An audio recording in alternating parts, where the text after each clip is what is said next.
بسم اللہ الرحمن الرحیم۔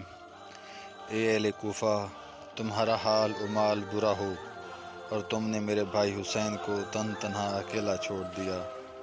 پہلے اسے قتل کیا، پھر اس کا مال و متاع لوٹا اور ان کی محضرات عصمت و طہارت کو اسیر کیا۔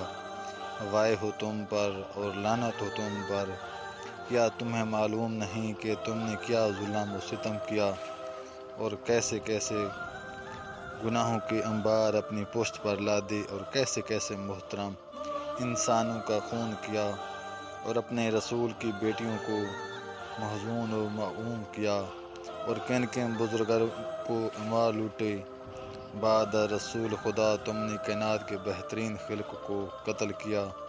تمہارے قلوب میں رحم نام کی کوئی چیز موجود ہی نہیں۔ یہ حقیقت کہ حزب اللہ ہمیشہ کامیاب ہوا اور حزب شیطان ہمیشہ خسارے میں رہا۔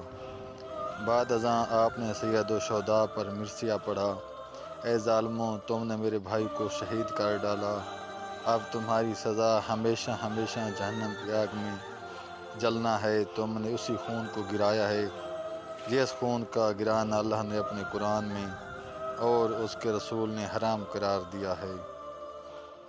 زندہ رہوں گی، اپنے برادر کی مظلومیت پر روتی رہوں گی۔